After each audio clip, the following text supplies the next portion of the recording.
What are you people doing here? With a single unified voice, they said, hello, honey bear. Oh, what's happening? The words. Oh, it's her organs. It's a fucking They've got a possessed scrotum. But this time, he didn't wave. And he didn't say hi. He said, I see you. He wouldn't say that I looked beautiful. He'd tell me that the rain came from angels weeping over losing me from heaven. That is a vom. My vagina Hugest is just red flag. fell off. Yeah.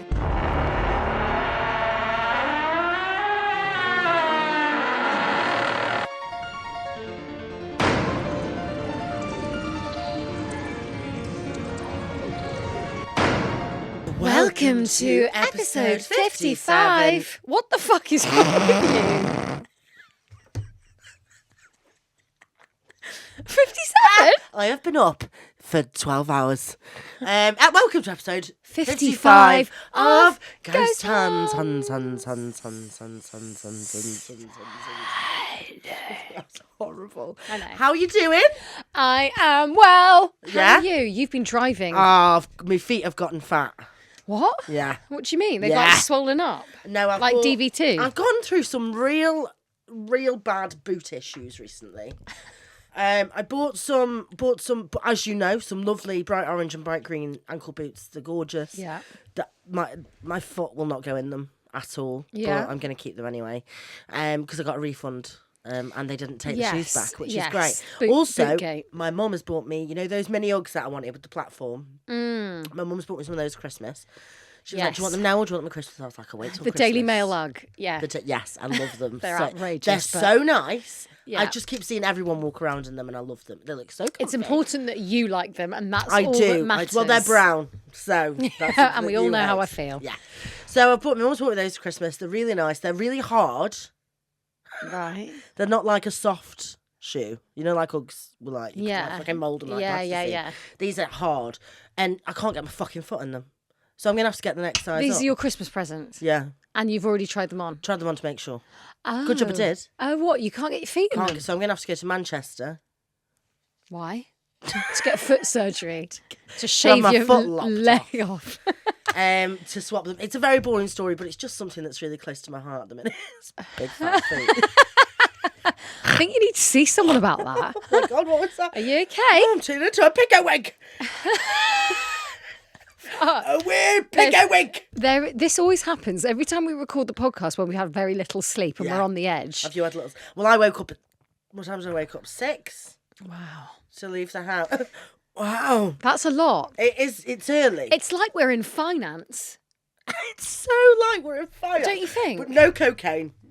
Unfortunately, none of the good No bits. six-figure No salary. dwarves, no cocaine. Dwarves. Like in Wolf of Wall Street. Jesus fucking Christ. Leave it to Susie to pick the most culturally inappropriate. No, I'm just saying that's what happens in the film. That's what they do. Remember it? I don't. Really? It's a long film. Oh, it's a wasn't great it? film. Was Matthew McConaughey in that? Leonardo McConaughey. DiCaprio. Oh yeah, he was when he goes. Yeah, he's fit, isn't it? I think. I think Matthew really fit. McConaughey's well fit. Apparently he smells though, doesn't use deodorant. Yeah, he's a right smelly bastard. A smelly bastard. Oh, a proper smelly bastard. Really? Yeah. Have you not heard this? No. Oh, it's a well-known fact that Matthew McConaughey is a smelly bastard. That's such a shame because it I doesn't know. fit his persona. Well, it kind of does because he's mental. Yeah, he is a bit mental. So That's he's true. decided to not use deodorant anymore for some fucking reason. Apparently, Really? he thinks it's going to kill him. Absolutely crazy. Oh, he's one of those. Okay, fine. So we don't have any For a cocaine. while, I did use vegan deodorant, and it was the worst decision I've ever made. It doesn't fucking work. It does not work. It doesn't work. I could smell myself in Yeah. like places I was like, oh no. I was like, you know when you have to move up the tube because you're like, ah, stinky fucks. Yeah. And then I was like, it's me. Do you remember when you said that you forgot your deodorant and you hate not wearing deodorant? I'm exactly the same. Yeah. When I went away, you know, because you have to buy deodorant on the other side after a plane because you can't take a big fucking deodorant. Yeah. And I'm not prepared enough to go shopping and buy like the mini stuff.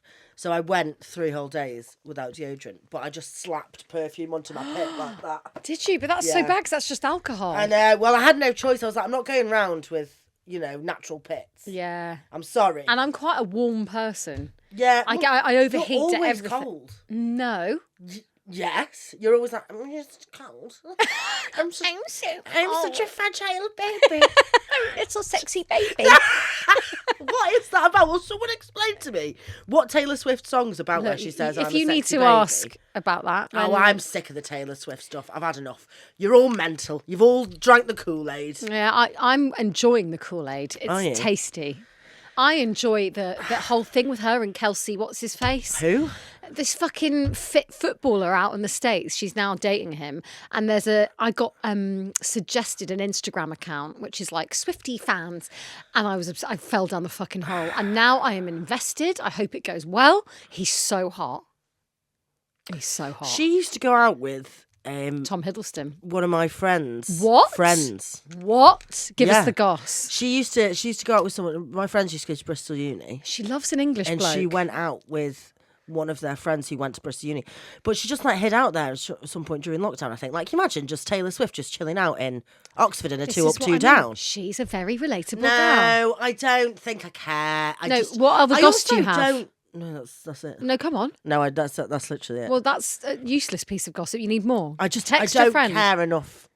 Tell us about Taylor Swift in lockdown. Obviously, we need to Let me know. get- I'm a Swiftie now. Guys. Well, I don't know the person that she went out with. Do you like my bronzer? Let me text my friend Nick. Hello. What? Do you like my bronzer? Sorry, I've got fucking whiplash. The conversation. We're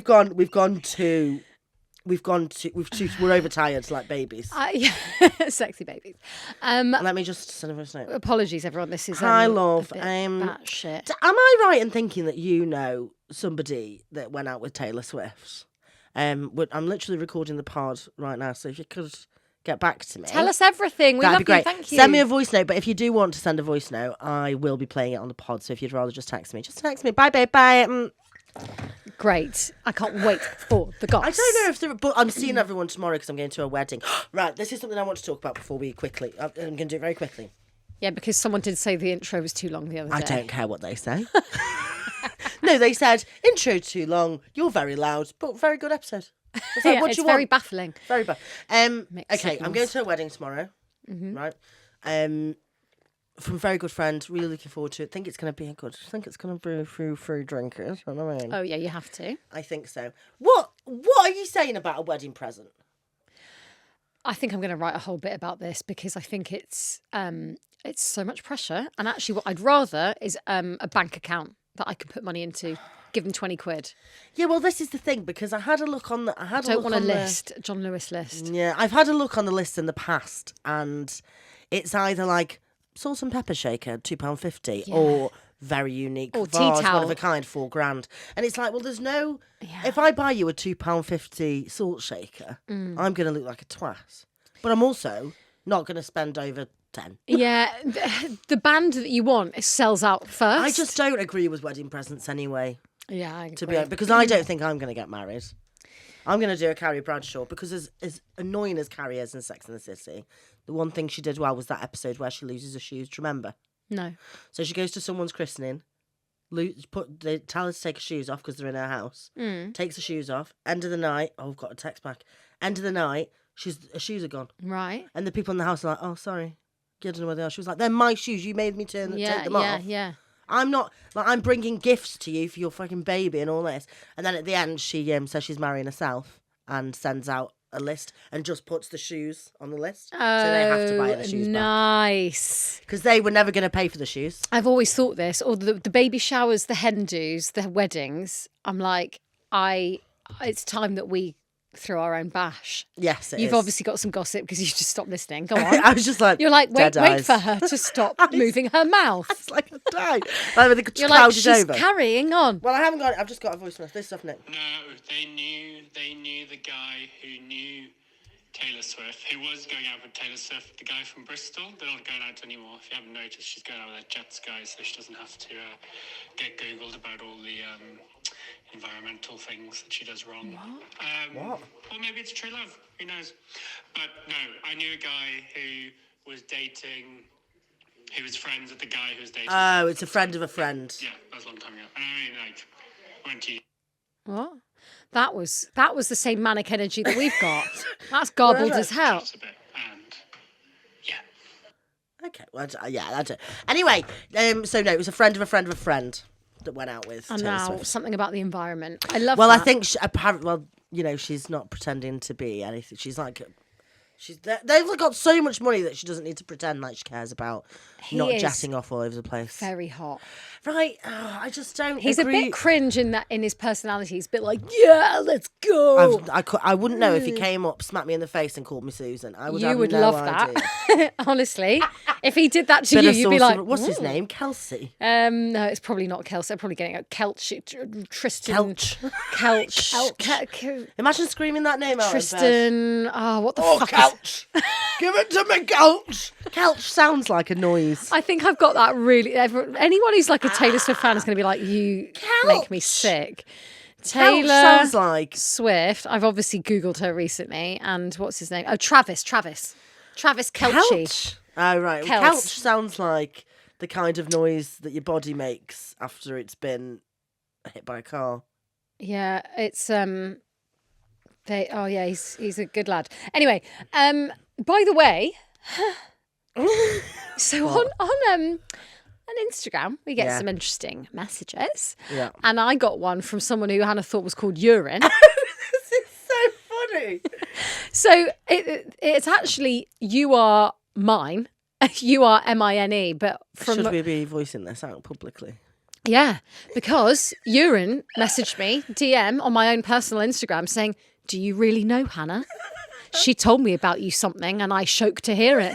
If you don't mind, I will tell you What everything. does that mean? I will tell you everything that she told me, but Oh my God. not even an ellipsis there. I will tell you everything that she told me, but now I think I'm going to respond. Who have I oh, you should respond.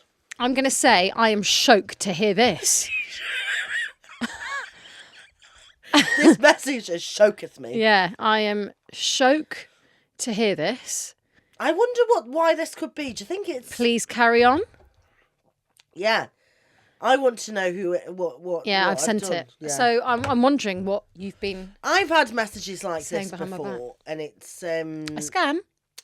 well, yeah, but what could they be scamming you out of? Well, I can't wait to find Your out. sanity. I'm really looking forward to it. Actually, shoketh. I'm shoke. I'm shoked. I'm so shoke. I'm shoked to be getting on with this podcast. Okay, you ready for a tarot? You pick it. Is it my turn? I think so. Okay.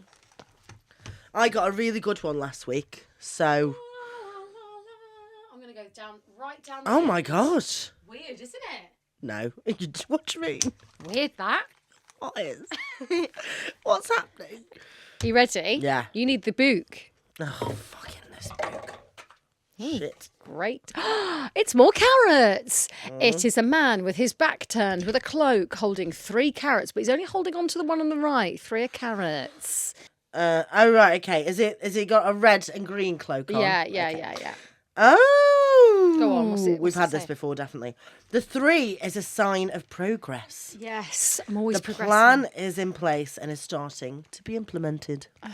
I think that's in reference to our Patreon. It's only the price of a coffee and you get a monthly ghost hunt, 2 weekly episodes, and it's all very exciting. And our upcoming tour, which we're going to be announcing very soon. Patreon.com/ghost hunts. Yeah, Patreon and the tour. And we're going on a little tour.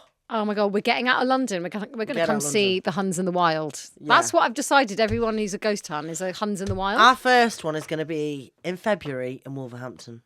Oh, yeah. Yeah, by the time this comes out, we'll probably have posted about it. Oh, yeah. And that's our first one away. That's our first Wolverhampton. one. No, And nothing then about Wolverhampton. Next year, well, I'm hoping that at the end of this year we go to America. America. So, Hannah, would you like a story? Yeah, go on then. Have you got a story? I've got a story. Okay. I've got a story. Jesus. Okay. My stalker sends me a birthday card every year. Happy birthday, Mahjouba. You can't laugh at that just because it's not It's the Sarah way you or said it. Tom. It's the way you Jesus. said it. Get culturally aware. Mahjouba. Yeah. That's the way you said it. You looked at me then because you wanted a reaction. No, I didn't. You're outrageous. Do you know, well, I was going to be called Basher once. Oh, that's So, Polish, Yeah, yeah. I can't take the piss Basher too used to much. really crack me up as a name. Basher. That would be Basher a Bitchkovsky. great... Basher Bitchkovsky would be such a good drag name for you. Basher Bitchkovsky. Okay. Happy birthday, Mahjouba. I hope someone gets you the new phone I saw you looking at last week. Are you drunk? Are you drunk? You're like, I hope some. Just had a coffee, actually. I'd love a wine. We always say this, no matter what time. Yeah, we but record. technically this is my 5 p.m. because I've been up for so bloody long. Oh, yeah, true. This is your lunch hour. Happy birthday, Mahjouba. I hope someone gets you the new phone I saw you looking at last week. Love, X. Another year already. It seems like only yesterday I watched your mum dropping you off for high school. It's been such a pleasure watching you grow up. It's Love, one thing to stalk a X. fully grown woman, but it's another thing to... I mean, actually, I don't know if Mahjouba's a man or a woman. Woman, I think, What are you basing that on? because I've read it. Okay. Well, you it's basing one that on? thing. It's one thing to stalk a fully grown woman, but a child, like you're Weird. waiting, like Yeah. Schofield did. Yeah. This is Hashtag. pedal over. Hashtag controversy.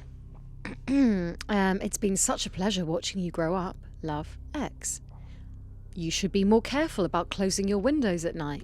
You never know when someone might climb up from the balcony below. Happy birthday. Stay safe. Love, X. They might sound creepy to you, but you have to understand that I've been getting these cards every year for as long as I remember. My mum made a big fuss about them for a while, but we never got the slightest clue where they were coming from, and nothing bad ever came from it. Over the years, it just became a fact of life. I even look forward to the mysterious messages. We all had our theories, of course. Mum thought it was some socially handicapped secret admirer with a lifelong obsession. My half-sister Amina couldn't stand the idea of anyone being in love with me. She insisted it was a psychopath who was just biding his time to strike. I think that is absolutely fair enough. I would be Team Amina on this one. Well, it's not jealousy. You're literally being attacked. Yeah, that's weird. Someone's watching you every year. Yeah. Although, to be honest, I never close my curtains, and if somebody wants to watch me, then that's more their problem than mine. You're like Because I winking don't at the do window anything like, hello. interesting at all. Just leaning over, like dry shaving my leg. Slapping perfume onto my pits. Yeah, exactly. Exfoliating my décolletage. Yeah, pink in the sink. Yeah. What? What do you mean? What do you mean? That was a callback to A Gentleman's Wash. Do you remember? Oh, that was so funny. She insisted it was a psychopath who was just biding his time to strike. I even caught her slipping her own menacing anonymous letter into the pile one year just to scare me. Personally, I always thought, or at least hoped, they were coming from Dad. He left my mother while she was still pregnant with me. Mum thinks that's proof he doesn't care and wouldn't bother. I think it's proof that he knows I exist. Excuse me, madam. What do you mean? Well, Her if dad's sending her sexy letters. they're not sexy. They are. No, Well, they're a little bit it's just suggestive. the way I read out. That's because I have a really sultry There's voice. no other way of saying And that's why you're reading into it. Actually, they're bit just of like... incest, please. There's no way that you can look at... it's not like, close your windows. You don't know who might be looking. Well, it could be read out like that. I just said, close your windows. You never know Yeah, who's... but like... Why are you watching someone's bedroom windows? Now, listen, They never specified bedroom. you should... They might live in a no, flat. Yeah, you're right. You should be more careful about closing your windows at night. Yeah, but like, it's very weird. It is weird, yeah. Knock on the door and go, hiya, it's But, me, your dad. I mean, if she's, she's got daddy issues, she wants her dad to be in her life, she's winging a prayer. She's like, even if dad's weird, I would take this over no contact at all. I beg But to... This is listen, mental. I'm Mahjouba, not. come on. I'm not Mahjouba. I don't know what's going through. Mahjouba, come on. Clue in, girl. Let's go. Okay, let's see where we go. I hoped they were coming from Dad. Mum thinks it's proof he doesn't care and wouldn't bother. I think it's proof that he knows I exist. The fact that Amina never gets a card seems to support the idea. So Amina's not her dad's. She's half sister, so it's a mum. Yeah. And yeah, So they've got different dads. exactly. This never caused a problem. Excuse me. This never caused a problem until I was in my 20s and living on my own. I'd started dating a guy named Ranja who was almost charming to a fault. He wouldn't say that I looked beautiful. He'd tell me that the rain came from angels weeping over losing me from heaven. That is a vom. My vagina is Hugest just red flag. fell off. Yeah, it's gone. My vagina has shriveled up into a little raisin. My fanny has fallen off into a river and it's gone. Falling fannies. Fallen fannies. That is honestly... That's obviously the name of the episode. That is a vile. What would you? Oh, No. Although, if you were like 21, you'd be like, oh my God. No, I've never been like that. Grim, ranches, gross. He wouldn't say that I look beautiful. He'd tell me that the rain came from angels weeping over losing me from heaven, or that the puddles loved me so much that they'd hold on to my reflection even after I'd left. A little over the top maybe, but I'd be lying if I didn't admit to feeling myself all mixed up at his words. Mahjouba, bad things are going to happen. You need to leave. I agree. You need to leave, girl. You gotta leave, girl. You gotta leave. That's minging. Randra and I had been together for almost... Just say you look fit. Yeah, I know. You What's look well wrong with that? fit. You look well fit. I'd love that. Yeah. You look well We're fit. quite simple gals, aren't Yeah. we? You look well fit. Yeah. I'd be like, oh, thank you. I'm shooketh. Shooketh. I am shoke. I'm shocked to be reading I'm this. shoke to read this, Randra. Urine.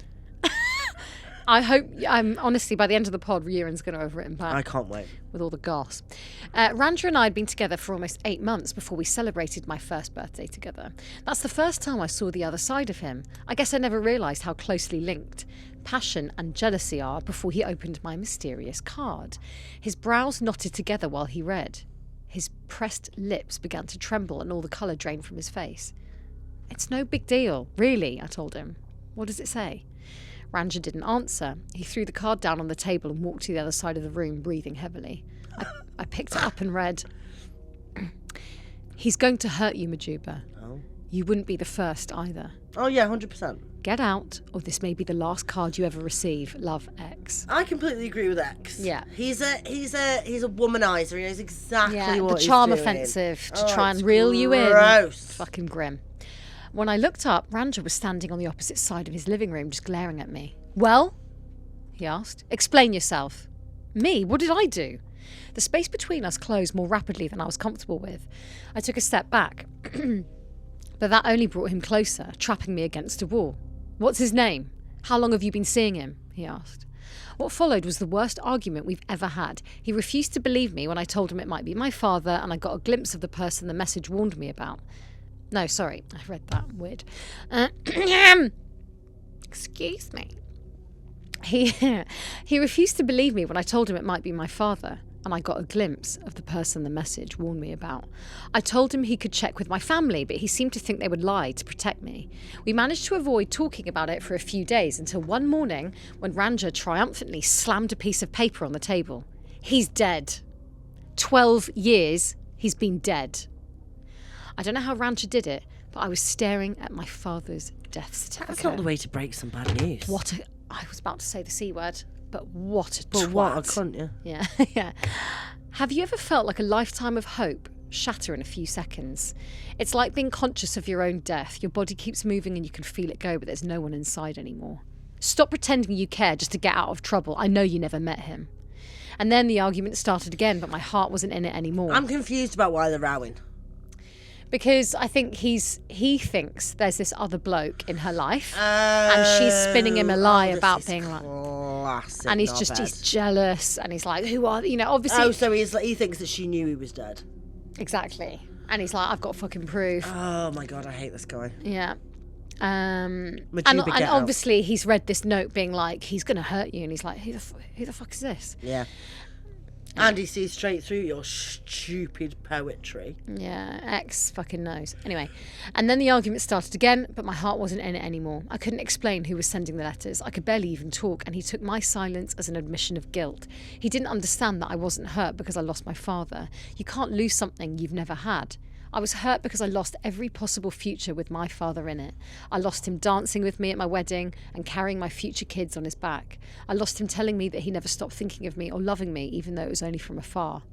And all I gained in return were threats, insults, and the unsettling realisation that a stranger really had been following me my whole life long. Now Randra was laying it on the line. I could either trust him or the letter writer. He demanded to know why I would throw my life... He demanded to know why I would throw away the life I was building for some creep I'd never met. How could I possibly take care of myself without him? How could I find another man as good as him when even my own father didn't want me? If my life was a movie, then things would have gotten better after that. I would have stood up for myself and learnt to live on my own terms. But I was scared and I was alone, and I thought that someone who said the angels wept for me would never dare blaspheme the object of their love. I thought I deserved it when he started to lock me in my own room. What else could he do if he didn't trust me? I thought I could be strong when he hit me or pulled my hair. At least he didn't leave. My mother would have been lucky to have found a man like Ranger. Oh, this is really sad. It's horrible. And for the next year, I hated myself for spending my whole life waiting for a fairy tale that would never come true. Until my birthday came again, and I finally found the will to leave. It wasn't what the card said that convinced me, just a benign, generic, well-wishing straight off the shelf.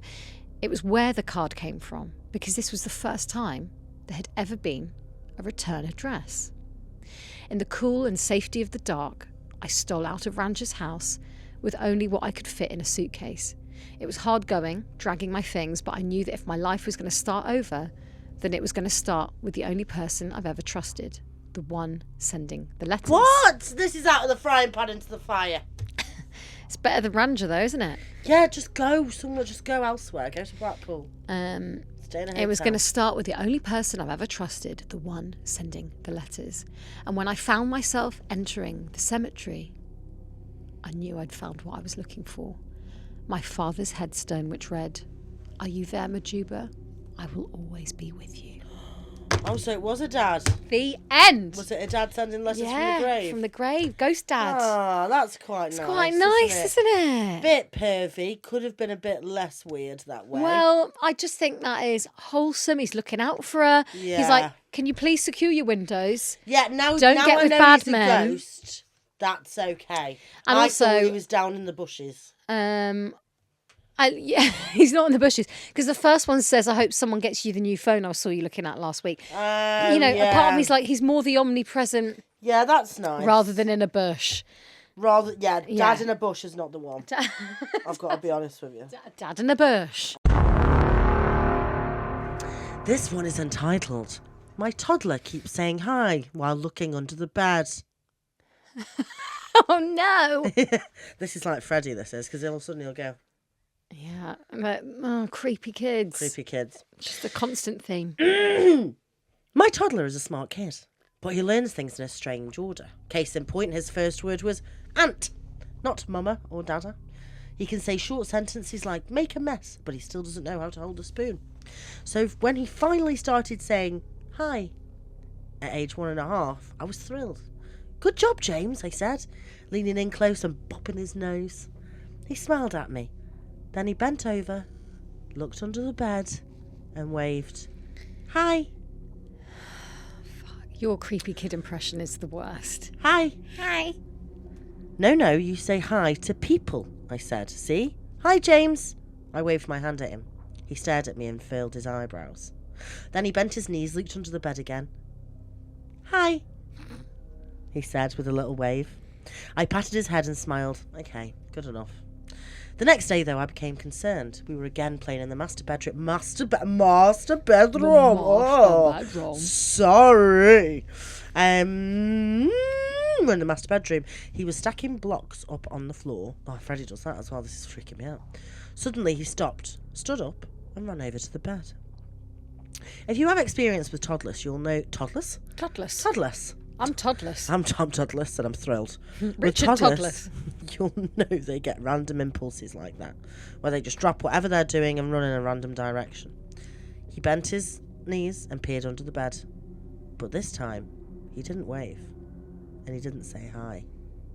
He said, "I see you." Nick. That's gross, isn't it? What? Ooh. That's another sort... Oh my god, I am breaking down. That's another short sentence he knows from when we play hide and seek or peekaboo. "Peekaboo, I see you." But I've never seen him say, "I see you," in any other context before. And definitely not to anything other than me or my husband. James, what do you see? I asked, hoping he'd respond with something intelligible. I quickly bent down and checked under the bed myself. Nothing was there, of course. Peekaboo, I see you. I see you. I see you. What do you see? He whipped around and ran back over to his blocks. Block, yellow block. Fuck's sake. This kid's Block, pissed. yellow block, red block. Of course he's not going to answer me. I sighed and sat on the floor watching him with my arms crossed. That night I couldn't sleep. Dan snored loudly beside me, sprawled over 80% of the bed as usual. I was pushed to the... Even during the story, getting Dan. a bit of a whinge in. Classic Dan, what a dickhead. I was pushed to the far edge, arms wrapped around a body pillow. I love those. What? Those big, long pillows that you can, kind of... Like a wrap pillow your- to spoon. I think they're a pregnancy pillow, technically, but they're so comfortable. Never slept with one. So my arms are wrapped around a body pillow. I see you. The voices echoed in my head. I see you. I see you. What did he see? No, I'm being ridiculous. Listen to me. Taking the ramblings of a toddler seriously. I rolled over facing Dan. My eyes fluttered closed and I tried to think about something else. The Costco trip tomorrow or the vacation to Florida in a few months. I froze. Something ice cold brushed against my back. I flipped around. Who's there? I said hoarsely into the darkness. Dan didn't even budge. Snore, snore. Cold on my feet. My eyes snapped to the edge of the bed just in time to see something dark retracing back behind the bed. Dan! Dan! I yelled. I grabbed him by the shoulder and shook him madly. Wake up! His eyes fluttered open for half a second. What? Cold again on my back. I whipped around. A stubby, shadowy little hand poked over the edge of the bed. A child's hand. It quickly slipped back under the bed with a quiet thump. I leapt out of bed and peered underneath. My heart pounded in my chest. Drowned out by Dan's snores, nothing was there. Just a dark, empty floor, clumps of dust, a few wayward socks. I climbed back in bed, shuddering. I wrapped my arms around Dan and closed my eyes. Blair? His snores had stopped and his eyes were open. What? Did you just poke me? The end! Hang on. Who's Blair? She's the woman. She's us. Oh, Dan wakes up Dan and wakes says... up because she was out the bed. And I said, did you just poke me? Something's in Oh, he's being poked by the kids. A little jab in the fucking ribs. Little bastard. Little kids, creepy kids. I like that. I like that. Did you? Is it scary? Yeah, I like that. Right. Would you like a little mad one? A little mad one? Yeah. Yeah, let's go. I was so proud of my wife when she added her name to the organ donor registry. It made me a little queasy thinking about parts of her roaming freely outside of her body. Still, I applauded her altruism. Don't you now have to opt out of it? You're automatically a donor. Oh, is that right? Yeah, that's a bit of fun facts How there do for you you. opt out then? You have to go to your doctor Oh, okay. and tell them. Why are you planning on opting out? Well, I don't know. Really? I wouldn't mind being given to science. Yeah, you've got to go and... I think gotta that's donate your fine. body, Yeah, I wouldn't mind I want to that. go to one of those body farms. What are they? Oh, I kind of want to go. They basically put you in different... It's like a literal farm. And the bodies that are donated, they put them in different conditions so they can watch how a body decays in various different situations. It's more for, like, murders. So, in one place, you could just be half buried like that. With your body just sticking out. Oh, so that's so you, though. A bit morbid and a bit like just Yeah, but I watch think me. it's quite interesting and it's a bit more like... Yeah, You know what I mean? Tits out. that's Hang how on. you want to go. That's how... What about like the whole cremated thing? Do you want to be like, you know, spilled over a cliff? Well, I would have liked to go to see. That would have been nice. Oh, to see. I thought you were like going to see who? Someone just dead. No, I'd like to go to see, but like full body, not ashes. Oh, I see. Yeah, But yeah. I don't think that's technically allowed. I think it could I don't waste a think lot we of police can time if hurl I your washed up. body into the sea. It's not. No, apparently it's. I love the fact that you're thinking that you're going to be there. You're going to already be dead. I'm gonna. You're older than me. A lot older than me. No, I'm going to put you in a dinghy. You're a lot. Your corpse in a dinghy and go out to sea and be like, You're yoink. thinking of that's the Richard Lehman way to go. Yes. If you want to know what we're talking about, head on over to Patreon. Sorry, Anyway. continue. Okay, back in the story. I was so proud of my wife when she added her name to the organ donor registry. It made me a little queasy thinking about parts of her roaming freely outside her body. Still, I applauded her altruism. After she filed the paperwork, I didn't give it further thought. I assumed she'd outlive me and that I'd never have to contemplate the subject again. But life never works out how we expect. The year that followed the accident was extraordinarily difficult. I wouldn't wish the experience on my worst enemy. I barreled through all stages of grief. I felt extreme degrees of emotion that I didn't realise existed. I went through therapy and did my best to reassemble a life built for two. I tried to recreate our little rituals. I visited our favourite restaurants, I watched our cherished movies, and I cried to our special songs. Hang on, is she dead? Yeah. Duh. How she died? He said that after the accident. What accident? Well, he hasn't got into it. What do you think it is? I think she was working at a tuna canning factory. And some of the machinery malfunctioned. Any other? And she lost a hand. And then she Okay. bled out on the floor. And then bled out. Yeah. Okay. Doesn't actually say in the story. Have you got any other? You're welcome. Yeah. Thanks. Tuna canning. Imagine dying on the chunks of a tuna canning. Very dangerous though, those lids. Anyway. Have a sip of your orange juice. God, I need some more sugar. I need some sugar. No, you don't. Oh, I need. You're like a kid, like climbing up the walls. Okay. We watched our cherished movies and cried to our special songs. I'd spent hours sitting alone at our special spot. It was a grassy hill that provided... Everything's very special, isn't it? A special spot by the bins. Oh, is that your special spot? You're like, come with me to the bins. This was me. Fingering behind the bins. Yeah, exactly. I knew you were going to say that. I'd spend hours sitting alone at our special spot. It was a grassy hill that provided a spectacular view of the entire valley. We used to watch the sunset here and hold hands like smitten lovers. Months went by, I persevered, I grieved, and I healed. I dreaded the 1-year anniversary of her death. While I knew it was going to be difficult, the events of that night exceeded my expectations. That evening, I took my in-laws out for dinner.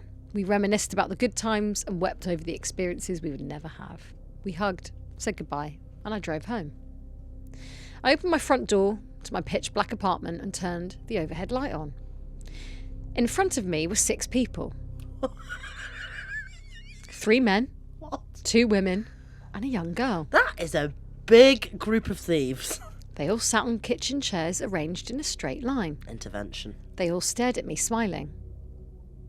Hello, I said. What are you people doing here? With a single unified voice, they said, hello, honey bear. Oh, what's happening? The words. Oh, it's her organs. It's a fucking They've got a possessed scrotum. What? Okay. At what point does she give away her scrotum to You science? don't know whether or not she had a scrotum. The words sent chills down my spine. That was my wife's nickname for me. The last time I heard it aloud was exactly 1 year today. Great, but FYI, that's a shit nickname. Violin, you should find another one. Honey bear? Yeah, Honey bear. it's vile. Hello, honey bear. I'm calling the police if you don't leave right now, I shouted, fumbling with my phone. I call Adam Officer Trinket Bum. That's a good nickname. That's gross. I don't even want to know what that's so... There's something really disturbing about that. Trinket Bum? What, are you hiding little trinkets up his arse? Yeah, well, because he said... Oh, you do? Okay, No, I didn't I- expect you to say yes to that. Honestly, you know when it's like TMI, but then this is another level. No, it's because Adam was pissed once, and I was kind of like moved past him and like touched his arse back, and he was like, "Not me, bum! I keep trinkets up there," and he was battered. And obviously, And that really tickled you. I thought it was one of the funniest things I've ever heard. Jo. Oh, God. Officer Trinkets. Officer Trinket, but that is the most, like, that's worse than Honey Bear. Yeah, but it's said with a lot of like disgust. No, it isn't. You just look at you. You're like blushing over Officer Trinket Bum. Oh, God, you're going to say that at your wedding, aren't you? You're like, Yeah. I take you, Officer Trinket Bum. As the rest of us are like, Officer pass the sick Trinket bag, Bum is Alice. So funny. That was weird. Okay. I'm calling the police if you don't leave right now, I shouted, fumbling with my phone. What's the matter? The 6 said all together. Don't recognise me? No. No. The synchronisation of their voices was flawless. Even their mannerisms, the tilt of their heads, the raised eyebrows, the pouting lips, all perfectly lined up. I shuddered. I'd seen those unmistakable quirks on my wife's face countless times. Listen, whoever you are, this is not a good night for bullshit. Get out. I understand that you may be uncomfortable with my appearance, the 6 said, but this is who I am now. What are you saying? Who are you? It's me, Honey Bear, your wife. Hang on, the bear. Your wife. Your wife. That's like What Lies Beneath. Have you seen that film? Oh, ages Where ago. she goes, your wife. Remember? Oh, I don't remember that bit. Oh my God, you've got to watch it. You've got to watch What Lies Beneath. It's I when mean, I she's- have seen it. I it's just when remember she's sat on that top bit of in him. the bathroom mirror. That really creeped me out. I've tried to bury that, actually. Yeah, it's a great film. I collapsed heavy onto my knees. I was already an emotional, fragile wreck. This was too much to bear. That would break my knees. Smash! Now I can't stand up. That's impossible, I shouted, slamming my fist into the carpet. This is a disgusting prank. Get out! You added on that facial expression. Get out! Do you remember when I signed up to be an organ donor? You weren't comfortable with the idea, but you still supported me. What are you talking about? Each of the people you see before you contains a part of me. One by one, they all stood up, uttered a single word, and sat back down. Pancreas. Liver. Heart. Eyeballs. Intestine. Lung. No one would want my liver. I bet your liver's fine, you know. Do you think? Wow. Yeah. Well, a mate of mine drinks loads. She went to have her liver checked out and they were like, it's fucking healthy. Yeah. Do you know what? You have to actually drink loads. Your liver can take quite a lot. Yeah. And I can't. I'm too tired nowadays to get that pissed. Yeah, exactly. I do want a wine now. Couple of glasses. Anyway, the little girl stood up last and said, kidney. Wait, so you people all received my... Wait, so you people all received my wife's organs? Who's got her eyeballs? Lynn. Obviously Lynn. Oh my God! Do you think this has gone like Imagine this goes back to Lynn. full circle? Yeah. Circle of Lynn. And it rules us all. So you people all received my wife's organs. I am your wife, they said. Why do this? There's no one else here. I am no one. My brain couldn't process this much lunacy at once. The room started Same. spinning and I collapsed to the floor. This is impossible. It's not impossible, they said. And I need your help. No, this isn't real. This is wrong. What can I possibly do? The doctors who removed my organs still have my brain and they are not respecting it. Every day I can feel them prodding and poking at it. It feels like an electric shock and I lose control. Together, you and I, we shall take it back. Okay. How? I must be reassembled. The little girl stood up and walked towards me. She handed me a piece of paper. I need you to buy everything on this list. I looked at the list. A single thick needle, a long spool of cotton twine, Oh, I wonder what this could be for. a set of heavy-duty brass chains, 10 rolls of duct tape, Gorilla Glue, a large tarpa canvas bag and 2 flat-headed sledgehammers. Oh yeah. What's all this for? I asked. Duh. Gardening. They all stood up at once and I felt 6 hands on my shoulders. Honey, you're going to have to trust How me. big are his shoulders to fit 6 hands on them? I drove my truck to Home Depot. My tractor. My truck? My I truck. drove my truck to Home Depot and sped way over the limit to ensure I'd make it there before closing. Yeah, that's what you should do when you're about to commit a very serious crime. I tried to concentrate on the road, but focus evaded me as my mind somersaulted over the implications of what I'd just witnessed. I missed my wife dearly and I would do anything to see her again. That being said, I was more than a little uneasy about my wife turning into 3 men, 2 women and a little girl. Yeah. Even though her speech was interrupted through a disturbing chorus of voices, it was still my wife. I had so many questions. How long has she been conscious for? How does she come back to life and control this flock of meat puppets? So do all 6 of them just stay together the whole time? Yeah, like a fucking What must their families think? Von Traps. What is the purpose of this list? One question about the 6 people she controlled lingered uncomfortably at the back of my mind. Are they still alive? I arrived at Home Depot and sprinted inside. I grabbed one of their oversized shopping carts and went to work.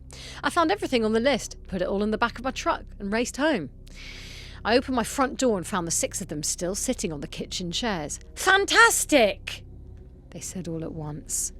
Honey, can you turn on the back light for me? They all stood up in unison and walked single file outside. I turned on the light and I saw them standing in the backyard with the supplies I'd just purchased.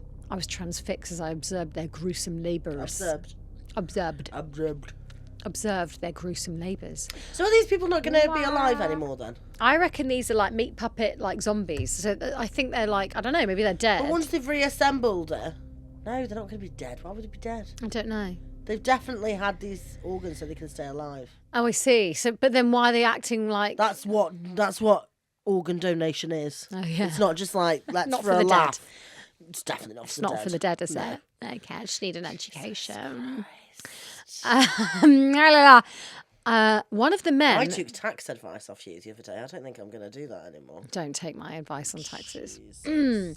One of the men laid horizontal on the ground. He set his legs straight and placed his arms at his sides. The little girl then tied his legs and feet together with the chains, clasping it shut.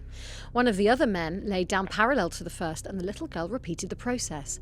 Then the third man sat on the ground in front of their heads and positioned his arms and legs so that he was spread eagle. What is happening? He shuffled forward towards the other men and they reached up, gripping his legs. Is this like some morbid cheerleading squad It's like, doing the pyramid? yeah, like Human Centipede. Why is he spread eagle? I don't know. This is one of my weirdest stories, I must say. This is weird, yeah. It's weird. The little girl then proceeded to use the long needle and twine to sew the men together. I What? winced as I watched the sharp metal pierce into the meat of the men's flesh. They didn't even flinch. Stop referring to flesh as meat. Meat. I approached the grim spectacle. What are you doing? Isn't it obvious? They all said at once. No. I'm attaching my legs to my torso. What? The 2 women then approached the man torso, and, feet first, they placed themselves in line with the man's arms.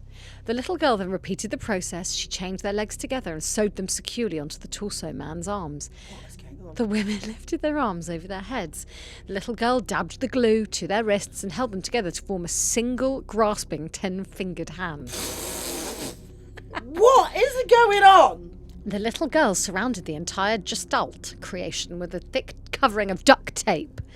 Finally, she took the canvas sack. It's like the papier-mâché. Making one big man. Finally, she took the canvas sack, strung it around the neck of the torso man and hopped inside. She propped herself up top, giving the monstrosity a comically undersized head. This is the episode of Art Attack that was never allowed to air. Yeah. I recoiled and went limp as I saw the abomination stand up. I was amazed by its flexibility. The man legs didn't appear to struggle with the weight, and the woman arms moved with surprising facility. Woman arms. Rude. 6 bodies became the ultimate composite wife. She looked like a gross, fleshy Voltron. I don't know what that is. Sweetie! All the mouths said Well, it at was Honey once. Bear. Officer Trinket Bum! Sweetie, would you mind grabbing the sledgehammers and tar? Oh my god. Imagine taking this bitch out for a date. Meeting me at the truck. Oh. The monster lurched forward, Excuse me. walked around the house and disappeared from sight. I grabbed the Ow! It's about 10 foot tall. I grabbed the sledgehammers and made for the truck. When I arrived, my wife was sitting upright on the truck's bed. She looked like a giant in an undersized lounge chair. Oh my god. Oh my god, my head just explodes. This is the most ridiculous story. Okay, kiddo, I need you to drive me to the university's research hospital. That's where my brain is What is held. happening? Do you want me to drive you? I stammered. Won't people see You won't fit in the fucking car. No, they're in the truck at the back. Oh, covered in a massive tarp. And tarp. No, silly, that's why I asked you to grab a tarp. I pulled the tarp over the top of them and tied it down. I put the 2 sledgehammers in the back seat and drove. It wasn't a Hang lot. on, why did we need the sledgehammers? I think they were about to go bust into a hospital and save their brain. Jesus. Keep up. Duh. It wasn't a long drive. By this point, it was well past 10 p.m. There were some people milling about, but none reacted to an otherwise benign-looking truck. I parked in front of the hospital. There were some lights on, but no visible activity. We're here, I said, and drew back the tarp. Perfect. You're the best, sweetheart. Do you mind passing me the sledgehammers? Oh, fucking I hate her. Like, I know she's dead and like this, but she is the worst. I handed her the Very two. annoying. I handed her the 2 massive bludgeons, and she grabbed each of them firmly with her 10 smash! Like Lenny out of Mice and Men. Yeah, with a 10 finger head. a little head, massive body, and 10-fingered hands. Hang on, I thought hands were 10-fingered. No, Well, that's 5. Oh yeah. Oh. She lumbered It's like the blind leading the fucking blind. This is. She lumbered over to the building's glass facade. She did not fit, so she smashed her way in. Oh my god. Like a fucking. Go on, honey bear. Oh. 15 minutes later, she emerged from the shattered front entrance. What is going on? She was covered in blood. Rain. She was covered in blood and bits of viscera. What? She no longer held the sledgehammers. Instead, she clutched a glass jar in one hand and a sheath of paper in the other. I've got it! Let's get out of here. She clambered into the back of my truck and stretched the tarp back over her. It's like tucking herself in with her brain. Love that. That's not what it said, but I just said, you've lost your fucking mind. Could you please keep up with the story? Keep with me. I heard sirens approaching as I sped away from the hospital. 10 minutes later, I felt confident we weren't being followed. I heard a gentle tapping on the back of the window. Gross. Gentle? It's the only fucking thing they have done gentle. Hey, sweetie, my wife said. Do you know what would mean a lot to me if we went to our special place? I knew exactly where she meant. Oh my god, are they expecting sex off him? Hilarious. Oh no, they want to make love. I knew exactly where she meant. The grassy hill that overlooked the valley. It wasn't far. When we arrived, we had the place to ourselves. I stopped the truck, tore back the tarp and held my hand out to help my wife down. Thank you, sweetheart, she said, for everything. She plopped her brain out of the glass jar and placed it securely in the sack with the little She girl. sounds like Owen from The Vicar of Dibley. I saw that she was still holding the handful of papers. What's all that? I asked. It's all the paperwork you need to set up an organ donation. I got it for you. For me? If it worked for me, maybe it will work for you. I wouldn't call this working. I wouldn't say this has worked. I'd say this is a dramatic It's failure. not what I signed up for, thank you. Each of her faces looked really hopeful. Each? I wasn't sure if I liked where this was going. No. Don't I have to die first? I asked. We'll worry about that later, she said. She towered over me and gave me a gigantic hug. She surrounded me with her human arms and I felt the warm duct-tape bodies of 6 people press against me. Nothing else really mattered. I had my wife back. We sat together for hours holding hands. I sat in her massive lap and we watched the sunrise together. I'm sorry. This feels like body That's the shaming end. at this point. That's the end. If Adam came back as that, I'd be like, I don't think this is working anymore. Yeah. I'm going to move But on. you get a nice big lap. Yeah. You get the feels- warmth of 6 bodies. I don't have anything to say. Well, I just think that sometimes we choose creepy stories, but sometimes they have to be a bit batshit. My brain has completely left my body. So, guys, if you are thinking of organ donation, Think think again. again. So this is very interesting. This is called I Thought That the Black-Eyed Children Were Just an Urban Legend. Oh, I love the black-eyed children. Until I met one. Oh my God, oh my God, oh my God. I'm already so invested in this story. Hang on. Don't let me down. This is honestly the story I've been waiting for. Okay, so this is, I'm going to have to credit these people because I know we don't normally like to say whether stories are true or not, but this is a true story by a guy who ran a paranormal YouTube channel. I don't know his Amazing. name, but his friends were called Sam and Becky. Okay, it's mental. Okay, and it takes place at Cannock Chase, which is right by where I live. Oh, Yeah. Cannock Chase. If you've ever heard of Cannock Chase in the United Kingdom, then you've probably also heard a lot of ghost stories surrounding it. It is supposed to be. I've been on Cannock Chase. It's spooky as fuck. Can we go? Yeah, we can go.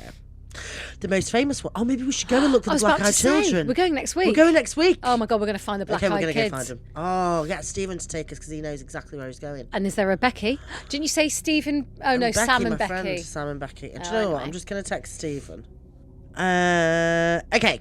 If you've ever heard of Cannock Chase in the United Kingdom, you've probably also heard a lot of ghost stories surrounding it. The most famous one, however, has to be about the black-eyed children of Cannock Chase. I've heard of this before, it's totally true. I had heard a lot of the stories but never really believed in it myself. Me and my friends Sam and Becky, we run a fairly successful paranormal YouTube channel. We mostly film around the West Midlands and in haunted locations. We mainly do stuff like using a Ouija board, asking spirits to communicate with us and pretending like we're making contact with them. Me and Becky will be the people on the channel who go out and try and communicate with the spirits, and Sam is the cameraman who occasionally throws a rock in the background so we can all go, what was that? Oh, but these need to be our new best friends. Yeah, I love them, sound great. We were celebrating our 4th anniversary of doing this YouTube channel and we wanted to do a special video. Living in Wolverhampton, Cannock Chase is about a half-hour drive away, so it made sense to do it in such a popular location. We arrived there dead on midnight and filmed for a few hours with nothing happening. During our usual Ouija board ritual, we called on the black-eyed children to make contact with us. We mocked and imitated them, making contact with us, and even had Becky act like she had been possessed. When we were finished, we decided to head back to our car. We were having a bit of a good laugh about the whole thing, and Sam was going to take footage of the home. Take the footage home. To home! Yeah, take footage of the hoe. Take footage. Sam was going to take the footage home with him to edit. I know all about that. When we arrived at our car, Becky noticed a couple of kids. Who must have been no older than 15. They were slowly making their way to the car. A couple of scallies trying Yes, to scallywags. Shanty pirates. Sorry? Honestly, I'm losing my mind. I have never been so tired. Sam made a comment about how it was kind of ironic and a little bit creepy, but we got in our car and drove off without waiting to see what they wanted. I know, it's kind of an asshole thing to do, but we didn't want to become the victims of a robbery just leave. Just go. Stark, go. You've got no idea. The next night, I was lying in bed when all of a sudden, my dog started to go absolutely crazy downstairs. I went down to see what was going on. As I got closer, I remembered this immense feeling of terror coming over me. My dog was facing the door, hackles up. There was a knock at the door. I looked out of the window and I immediately felt sick to my stomach. 2 children, one boy around 15 and one girl who must have been no older than 11 was standing outside. "You must let us in," the boy said. "We need to call our mother." The way he spoke was not typical of children from Wolverhampton at all. He sounded posh, but something was off in the tone. I can't quite make out what, though.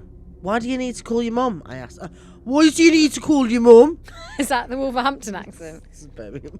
I think anyone from Birmingham or Wolverhampton will not appreciate that, but I'm going to do it anyway. "Why do you need to call your mum?" I asked. This time the girl spoke. "You must let us in. Our mother will be very worried." I felt my hand... Hang on. Oh, fuck, what's happened here? Okay. I felt my hand going for the door. I was terrified. In my subconscious, I knew what they were exactly, but I was almost like I was in a trance. I was oblivious to my dog going crazy behind me when all of a sudden, he did something that he's never done before. He bit me in the back of the leg. Oh? He bit me so hard that it drew blood. I snapped out of it then. I immediately pulled away from the door. The two came to the window... Oh, hang on. The two came to the window and stared at me. Their eyes were completely black. This time they spoke together. "You wanted to speak to us last night, but we couldn't catch up with you. You must let us in. It won't take long." Oh my God, more unison speaking. I remember... Yeah, oh, that's weird, isn't it? I remember grabbing my dog and running up the stairs. The knocking continued all night. It was getting louder and louder and more furious as the night went on. That's just someone having a wank in the bush. Yeah, that looked like... That's Dad in a bush. If you look at it that way, it looks like I am having a wank. Frotting. There's Dad in the bush. Frotting at Spotify. Frotting. Frottify. What was that word that you... was that it? Frotting? Frotting. What was that again? Just having a wank. Having a wank. Having a wank. Okay. Okay, we really brought the tone down today. I'm sorry. I immediately called Sam and Becky and told them what had happened. They told me that the same thing had happened to them too, but they couldn't snap out of it. They let them in. Oh dear. I asked them what had happened. They said the kids walked around the house for a bit and then they left. They said that the whole time they were there, they also felt this immense sense of terror and doom. We never did upload the video to YouTube. Doing so just made it feel like if we'd done that, it would have been inviting them to come back. A few weeks later, I got a message from Sam's brother. Him and Becky had been involved in a car accident. They'd been driving near Cannock Chase when they lost control of the car and wrapped it round a tree. They did not make it. And this is like a true thing. Fuck. I have no way of telling for sure whether them letting the black-eyed children into their house was the cause for this, but the fact that they did and that they died near Cannock Chase and it... Okay, sorry. But the fact that they did and that they died near Cannock Chase and I didn't makes me think that if I had let them in, I would be dead too. I still get nightmares of them. I still sometimes worry that they're going to stand outside my door one day and ask me to let them in. I wake up in the middle of the night screaming, terrified. I spend hours at night debating whether to take a peek outside the window, because if I do... oh, fuck's sake. Because if I do, and they're there, they may see me. But the thought of not looking is equally terrifying, because what if they're there just waiting patiently, waiting for me to slip up? Well, I won't, do you hear me? I won't. I've taken precautions now. I've gotten myself some more dogs. Lots of dogs. It's a house full of dogs. Because if one of them can stop me from opening the door, maybe half a dozen will scare them off for good. And I never leave the house without them. They follow me everywhere. Some people think that I'm crazy, but I'm not crazy. I'm just being safe, because they're not going to get me. I promise, I swear, they're not going to get me. That's horrible. And that happened. Apparently that's like an actual true story. Yeah. Jesus. I love the idea of these kids just came in. I had to wander around. Are we going to go to the black-eyed children? That's terrifying. Oh, isn't it? yeah? Obviously. Yeah, we should. We walk towards danger. Yeah. Yeah, a bit fucking naively, really, isn't it? No, we've got to go to Cannock. Mind you, we are going to have to die in some kind of haunting. Yeah. All right, well, we're going to Cannock, guys. Going Cannock Chase We're next going week. Cannock Chase next week. Oh, my God, I love that. That's exciting, isn't it? Oh, After Cannock Chase. oh, it's not next week, it's the week after. Anyway. Well, we're going. We're going. bloody going. Yeah. We're bloody going. And we're Okay, going that's to a exciting. witch's grave I'm as going well. to a witch's grave, yeah.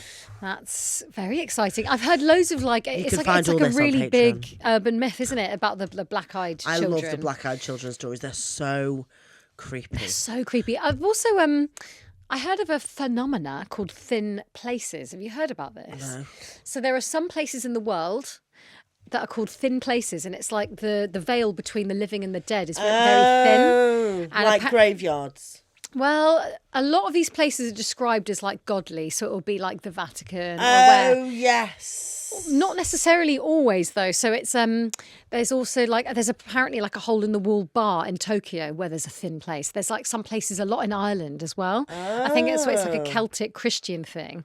And there are certain places in the world just dotted all around where you can't put it into language, but you just feel like an overwhelming Like little like a portals. sensation where it's like the undead are closer.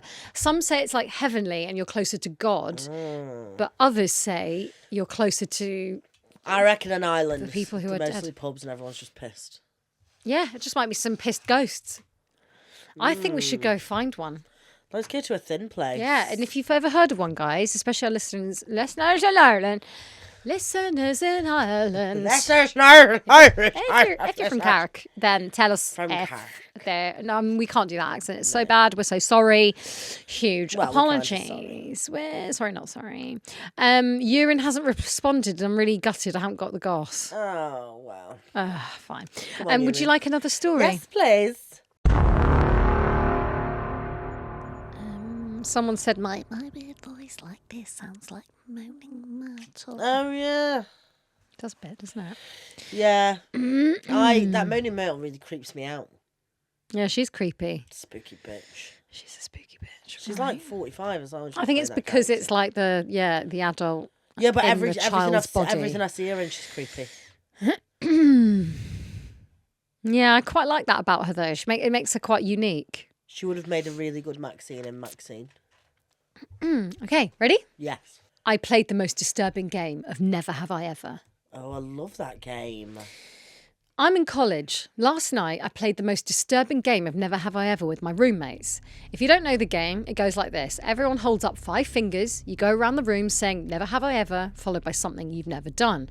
Everyone who's done that thing has to put a finger down. 5 fingers down, and you lose. Well, I do the same, but it's with big shots of vodka. Yeah, it's big barrels of fucking spirits. Yeah. Anyway, last night we'd been drinking a bit, and a lot of juicy secret sharing was going on. We'd learnt Tina and Layla had been skinny dipping, I'd cheated on a test, and now Layla had been in a threesome. You had a threesome, Erin gasped. Who? Who was it? She doesn't have to tell. That's not part of the rules, Tina said. But, Erin pouted. Okay, fine, my turn. Never have I ever had sex outside. You know, if you keep doing sex ones, I'm just going to lose in like 2 seconds, Layla said, adjusting her glasses. Why? Because she's not what? Because she's had loads of sex or she's had no sex? Because she said loads. So she's like, lol, I'm going to have all my fingers down. It's going to be so embarrassing. Okay, I'll do something different, Tina said. She leaned in closer and lowered her voice to an almost whisper. Never have I ever seen someone die. An uneasy silence settled over us. Our smiles faded and we glanced at each other. Then, Erin and I each put our fingers down. Going with the creepy theme here, Layla said. Never have I ever used a Ouija board. Erin and I put our fingers down again. It had been back in September. Shortly after that girl, September. Murder. September.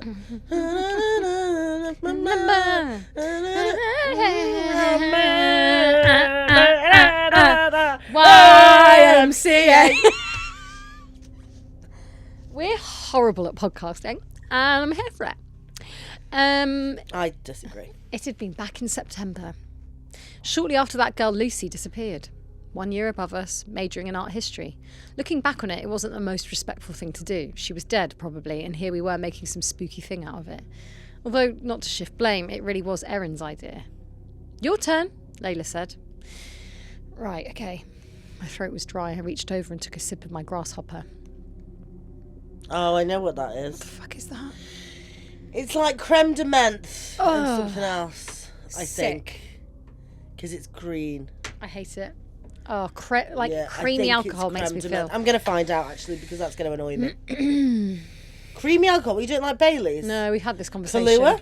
Advocar? Kahlua? You don't like a White Russian?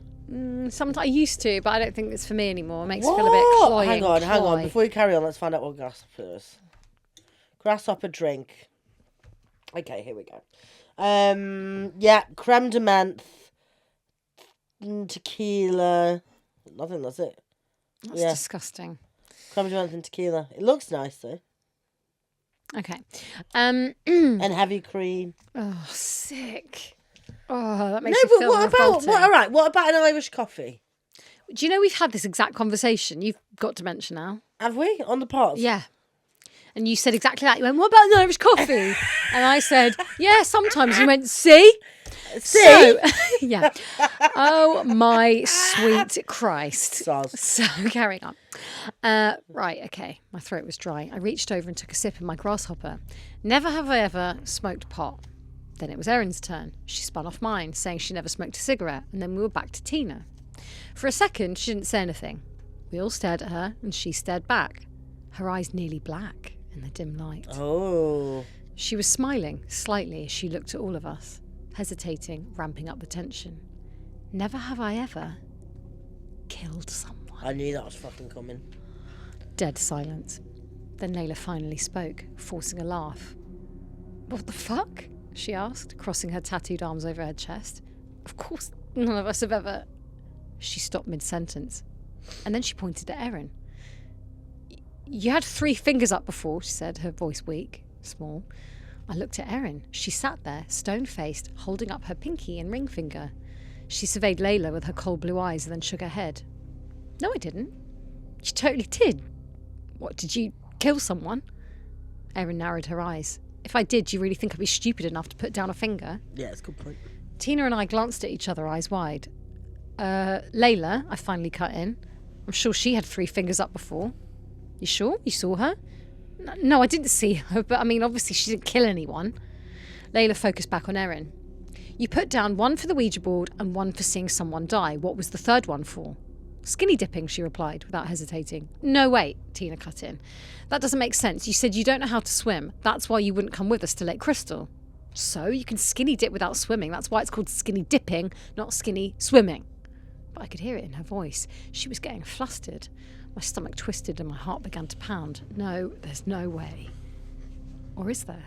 There was no way Erin killed someone. And even if she had, there was no way she'd admit it in a game of Never Have I Ever. The whole thing was ridiculous. But then why is she acting so weird. Why is she just laughing it off? My hands were shaking now. I looked at Layla and Tina and they... Why isn't she just laughing it off? My hands were shaking now. I looked at Layla and Tina and they both looked just as terrified as I was. Maybe she did kill someone.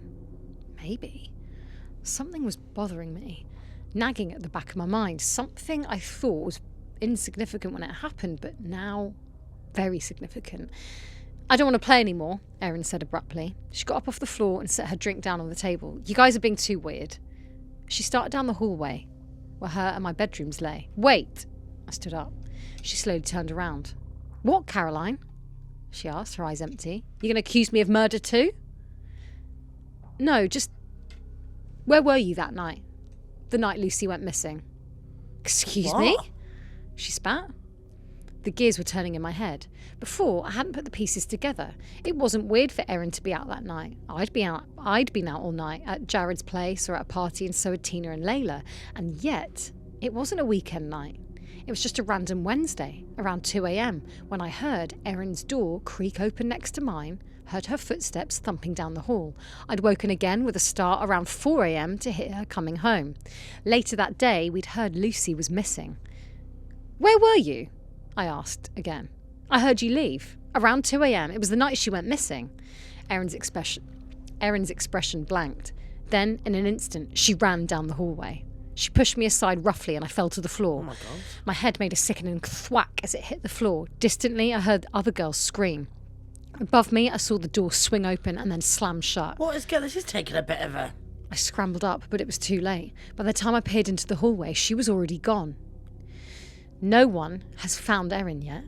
I don't know what happened to Lucy, and I don't even know if she's guilty, but I wonder if she didn't actually mean to put her finger down during our game.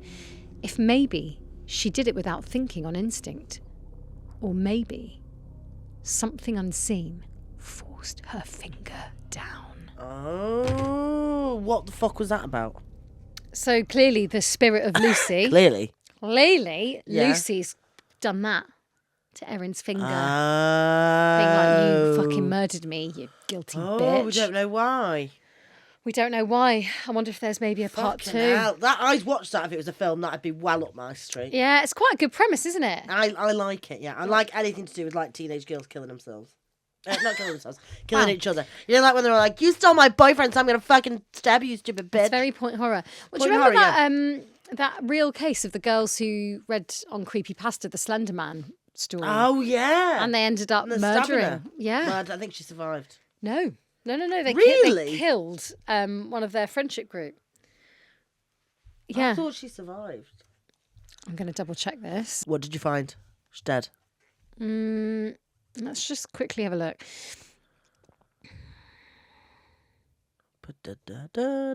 Oh, so you're right. Attempted to kill their friend. I think, like, it's very lucky, though, that she was alive, because they did leave her. 19 times they stabbed That's her. outrageous. Yeah, kids are so weird. In May 20, just for context for anyone who's like, what are you talking about? In May 2014, Weir and Morgan Gaser, both 12 at the time, lured their 12-year-old friend, Peyton Lutner, into the woods following a birthday sleepover. Gaser stabbed Lutner 19 times using a knife from her home before the two left their injured friend to die. Lutner miraculously survived after crawling out of the woods for help. They later told investigators the attack was an attempted offering to the fictional internet character Slenderman, whom they believed would kill their families otherwise. The details of the case and its connection to the urban legend drew national attention, with HBO airing a documentary titled Beware the Slenderman about the incident in 2017. Fucking It's mental. mad. People are crazy. Could you imagine people doing that for Lynn? Well, You know what I mean? Like, it's very, very. but don't very you think dangerous. that's a very thinly veiled, like, they're psychopaths? Like, how? I mean, I know Yeah. they're 12, but 12? like, come on, they clearly just wanted to get a bit stabby. Yeah, what? Like, you think it's a cover up? Like, oh, we don't really give a shit. Well, yeah, like, you've got to be seriously Well, disturbed. I did watch the documentary and I listened to a few podcasts about it, and they were obsessed with the Slenderman. Really? Yeah, it's fucking creepy. Have you seen all those photos? Yeah. Okay. Okay. It's been almost 15 years ago since my family moved out of the creepy old house that nurtured my nyctophobia, which still persists to this day. If I have a panic attack if it's dark enough that I can't see in front of me, and I cannot go to sleep in a room that's dark enough that I cannot see all 4 walls. So today, I always sleep with my TV on. But as a 7-year-old, I didn't have the privilege of a TV set in my bedroom. My family was struggling financially, mostly due to my mum's now ex-husband's tendency to spend each paycheck to support his drug addiction. And they'd gotten a pretty good deal on a crappy house in the poorer section of town due to being friends with the landlady. My bedroom was at the end of the hall with a single window facing the backyard and a tiny closet across from it that seemed to creak open on its own all night long. Where is it? Where did I get up to? I can't see it. Oh my gosh, I'm losing my mind. Okay, there was no central air, so I had to rely on a window unit to keep cool during the night. For anyone who's had to deal with window units, you'll understand how easily the cool air in one room can seep out to the rest of the house. But my parents were dicks and refused to buy a nightlight. You're nearly 8 years old, they'd say. You don't need to use a nightlight anymore. So I would either have to shut my bedroom door so my room would stay cool enough that I could sleep, or I'd have to keep my door cracked open so that my brain is broken.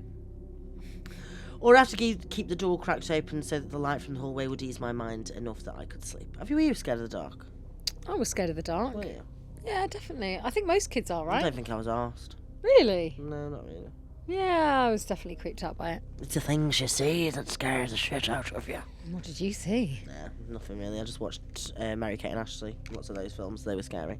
In any other house, I may have been able to shut my door, hide my head beneath my blanket, and learn to sleep in the dark. But I wasn't in any other house.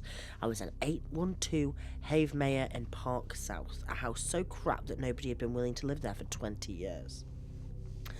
In a neighbourhood so crap it got demolished a few years after we left. We lived there for less than a year, but it was the most memorable year of my entire childhood because of how terrified I was each night to sleep. I remember the first night sleeping in that room, door closed, blankets pulled up as the AC blasted, when the creaking of my ceiling fan suddenly got louder just as I was about to fall asleep. I opened my eyes, and there, hanging in the middle of the room, was a little girl in a plain woolen nightgown. Long dark hair obscuring her face. I screamed and flung the sheets up over my head. My stepdad banged on the door a minute later and flapped around and flipped the light on. "What's wrong?" he asked as he came up beside my bed and pulled the sheets off my head. My eyes went to the middle of the room immediately and I pointed. "There's a girl hanging from the ceiling fan." My stepdad turned around and looked. "There's nothing there. You had a nightmare. Go back to sleep." And just like that, he walked out, flapped off the switch, and shut the door. When my night vision came back, the girl was there once more, swinging back and forth as if she'd been there all along, hidden only by the light. Did you hear a weird noise that came from me? Yeah, I heard that. Loud and clear. I saw your eyes go. It was like a pop. It's like an animal. Oh, that's going to be fun for everybody. I pulled the blankets back over my head and laid there shivering all night, too afraid to call out for my parents again. Because I knew my stepdad would get angry and yell at me. The next night I slept with the door open so that the light from my parents' room would light up the hallway and seep into my room, and the hanging girl wouldn't appear. It worked long enough for me to fall asleep, but when I woke up an hour before daybreak needing to pee, all the lights in the house were off and the girl was there once more, just swinging back and forth. I held her in line in bed, squirming and waiting for the sun to rise. That's horrible. And when she finally faded as the light seeped into my room, I bolted to the bathroom and pissed like a fire hose. Wow. That became routine the next couple of weeks until one morning I woke having to pee early. I just pissed the bed. I would just piss the bed. Yeah, pee all over it. I'd pee all over it every day. I couldn't hold it in this time. I knew I was about to piss myself and I'd have to make a run for it. So I said, that was another noise. Did you hear it? Yeah, you are gurgling. I don't know what's going on. Fuck's sake. Boog. I knew I was about to piss myself and I'd have to make a run for it. So I steeled myself, edged out of the bed and bolted across the room when suddenly the girl reached out and lunged for me. Hair flinging back off her head, white glazed eyes staring at me with grim intensity. With greater dexterity than I thought myself capable, I spun on the spot and lunged back into my bed, slinking my blankets up over my head and hiding until sunlight. Needless to say, I wet the bed. Oh, good. After that, I absolutely refused to sleep in that bed. My stepdad yelled and screamed and threatened to beat me, but I absolutely refused to go into that room after dark and spent the rest of our stay at that house sleeping on the living room couch. After we'd moved, I was able to convince myself that it had all been a reoccurring dream or a delusion or something, and despite my lingering fear of the dark, I'd essentially forgotten about the house entirely until the day before yesterday. I'd taken my mother grocery shopping when we bumped into our old landlady, and my mother had to stop and chat as she usually does. Naturally, assuming I didn't remember her, my mum mentioned that the house we lived in... Naturally, assuming I didn't remember her, my mum mentioned the house that we lived in when I was 7 and how I wouldn't sleep on my bed, and I mentioned why. As soon as I mentioned the kind... Oh, fuck.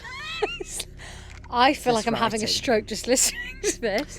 Naturally, assuming I didn't remember her, my mum talked about the house that we'd lived in when I was 7 and why I wouldn't sleep in my bed. As soon as I mentioned the hanging girl, the former landlady's face became grave.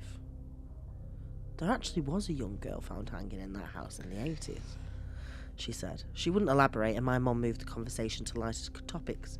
But when I got home, I'd be like, can we tell me a bit more then. Can we figure this out, please? When I got home and was able to hop online, I looked up news articles regarding the house neighbourhood and found the article. It was a young girl named Deborah Gibbs. As the story goes, she had been complaining of a monster in her closet, watching her as she tried to sleep every night. She would scream and scream every time she saw it until her parents would come in and bring her into their room. Allegedly, the dad got sick of it, and to teach her to face her fears, left her in a room one night when she screamed. They found her hanging the next morning. The father was charged with her murder, but I can't help but wonder.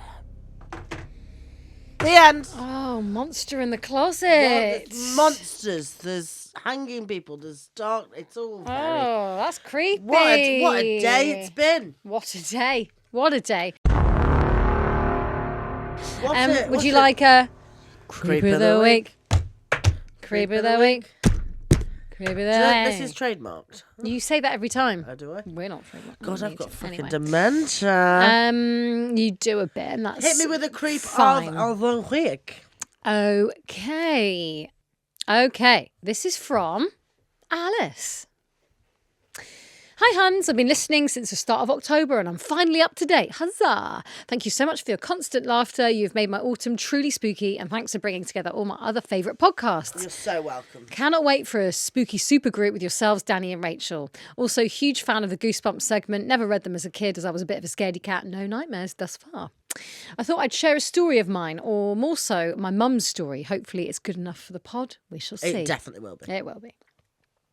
I live in London now, but I'm originally from Mid-Wales. Wales. Oh, you're from Wales. Same, Rachel. hun, same. Was her name Rachel? No, it's I Alice. just made that up. Oh, it's Alice, is it? Why did I Alice, say yeah. that then? Oh, Alice, you're from Wales. She is. Well, Is that? Shall I say it in a Welsh accent? No, don't do that. You offend everyone. Yeah, I probably will, won't I? When I was younger, my dad used to sometimes work on the weekends, and me and my mum would go with him for a day out. Nice. Being a plumber, some of his jobs involved working on renovation projects. On this occasion, it was a conversion of a manor house into a hotel on the Welsh coast. I was about 4 at the time, and I have vague memories of this trip, but this is really coming from my mum. The house stood at the end of a long gravel driveway, a big white double-fronted Victorian manor set against the rolling hills. Lovely. When we arrived, my dad made his way to the stable yard at the back of the property to speak to the site manager over some work that was being done, so me and my mum went for a walk in the grounds. The only thing I remember was the pet cemetery in a corner of the site near the house. There were many headstones adorning all the names of what I can imagine the previous owners... There were many headstones adorning all the name of what I can imagine the previous owner's pets. Dogs, cats, horses, even a rabbit called Hector. It was early morning, a light mist hovered over the ground, which added to the creepiness. Even as a child, I found it unnerving. We made our way back to the main house. As we got closer, I started waving. "Who are you waving at?" my mum asked, looking puzzled. "The lady in the window," I replied, waving up towards the top of the house. "The second window at the top, there," still pointing. My mum looked up, but the window was empty. "What does she look like?" "She's got a black and white dress on with dark hair. Look, up there, Mum, she's waving." Again, she looked up, but there was no one visibly waving back. She shrugged it off as being a member of staff who was working in one of the rooms. We continued round the back of the property towards the stable yard and found my dad talking to the site manager. My mum recalls feeling really unsettled as she entered the yard. She always had a bit of sixth sense for these things, but that is a story for another time. We reached my dad and they all chatted away. My mum remembers asking something like, "How's the work going in the top of the house?" The site manager looked confused. "What do you mean?" "My daughter said she saw a lady out there waving at us. I was wondering how you were getting on." The man looked surprised. "Well, that's a bit odd. There's no access to that part of the house. It's quite unsafe. Also, there are no women on site today except for you." They all fell silent and laughed it off. Once my dad had finished for the day, we made our way back to the van and began to drive off down the gravel drive. My mum looked back in the rearview mirror, up at the house, up at the window, and there stood a figure, waving goodbye. Oh. This was one of many weird ghosty sightings I had as a kid, which did creep my mum out from time to time, but as an adult, I've had no sightings, and to be honest, I hope it stays that way. I love the podcast and keep up the spooky work. And then she's put, Diolch yn fawr. I'm going to have to type that into Google so I know how to say it. Diolch yn fawr. And then she's put in brackets, one for Susie. You say that, hun. My Welsh is not great. This is not a Welsh. No, I am actually. I want hard evidence. Right, I'm getting this into Google and then we're going to play it out. Let's just quickly. My fan was Thank you very much. Why did you say that in an Estonian accent? Oh, here we go. This phone. Diolch yn fawr. Very nice. Hang Glad we waited all that time. Diolch yn fawr. Great. Diolch yn second fawr. time, yeah. Diolch yn fawr. That's that. Thank you very much. Diolch yn- Thank you, Alice. No, for diolch listening yn to the fawr, podcast. Alice. Thank you. Thank you. Thank Thank you, diolch yn fawr. Couple of men's We're going to do our... to get haunted. We get haunted, so you don't have to. I was thinking of doing a bit of automatic writing. Oh, we've done this before. Yeah, but what we're going to do, we're going to change it this time. Both of us have to hold the pen Oh. and we have to empty our minds, Come on, then. get the pen on pad. Come on, then. Yeah, what? And do we have to think of anything particular? No, so just... Okay, so we're both holding the pen. For the listener, we have a pad and we have a blue pen. Who has a blue pen? Everyone knows you should only have black pens. What's going on? Oh, okay. Do we have to think about anything? So- Clear our minds. Right, okay, ready? Okay. And then we're just going to write and then see what happens. Okay.